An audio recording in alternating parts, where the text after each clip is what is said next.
This week on Inside MMA, Strikeforce champions Jake Shields and Gilbert Melendez join the fight professor Stephen Quadros on the panel as Kenny and Boss preview the upcoming Strikeforce card. Well, yeah, I told Jake earlier that congratulations on beating Dan Henderson, one of the legends in the sport, but it was the way he beat him, because if anybody had any questions about Jake's chin, they were answered after he survived that first round and then took it to Dan and beat Dan at what people perceived to be Dan's own game. And Gilbert, he employed a perfect game plan against Shinya Aoki. He made him stand up, and Aoki was at a loss for words and a loss for fighting techniques to get things done. And, congratulations to both guys. Let me ask Quadros. He's a neutral position. Well, I think this is one of those situations where I'm going to let you finish. Worked well for Kanye West against Taylor Swift on an award show, but it didn't work as well in front of a mixed martial arts champion in front of his crew on national TV after he just had the biggest win of his career. I think that 50 Cent had something to say, that he said he wished Kanye West would have done that to him, and there would have been a different result, because 50 Cent, if he would have done something physical against Kanye West, everybody would have said, well, he had it coming. Now, Jason Miller, I understand that he was trying to get a fight, and we know that, we've seen that happen with Shane Mosley and Floyd Mayweather, where he came in and he said, I want a rematch, or I want to fight with you. And it was one of those things where it was timing. I think everybody's a little bit to blame, but no one is totally to blame, and it's one of those things that happens, and people just got to move on, basically. Yeah, just learn from it. Boom. Yeah, doesn't happen again. I do think if Taylor Swift had been as big and tough, though, as Jake Shields, Kanye West would have never stepped in there against her. That's just my thought. Exactly my Or if Taylor Swift ever got in touch with you and said, Jake, I want you to come to my next award show in case this ever That's why Kanye does it to her instead of 50 Cent. Bingo. That's right. Paul Daly was clearly in the wrong in doing that.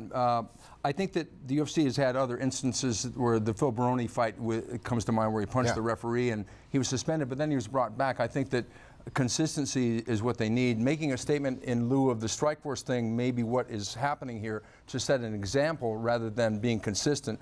Paul Daly, I think he's a great fighter. He needs to really understand that this is a sport.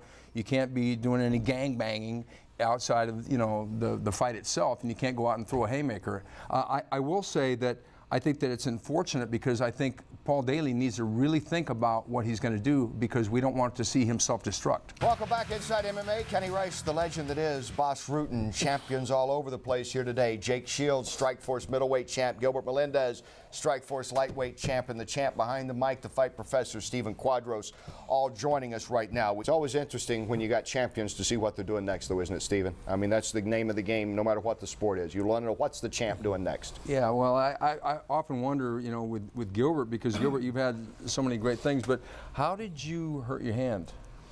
Oh, see, I wasn't going to bring that up, because I was hoping he would say, I was attacked by 20 guys. And I thought, well, show the hand now that Stephen's literally played the hand. No, I really didn't hurt my hand. I'm fine right here. I just fell off my skateboard the other day, dude. I just got a little You had road your rash. dog with you or something? Yeah, I was riding my skateboard. Yeah, I don't know why I didn't say anything. Anybody over here got anything to say about this? Well, I noticed that the guys from the UK that asked the question, and Paul Daly is from the UK, and UK has a big heritage of punching.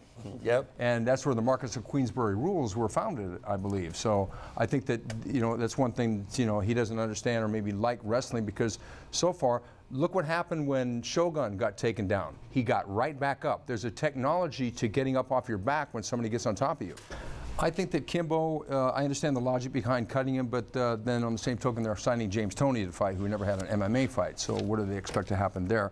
On the Paul Daly thing, I know they've got to come down on Paul Daly, but I think that a lifetime ban may be a little bit too excessive and may send a duplicitous message to the fans because of their track record in the past for letting guys back in after.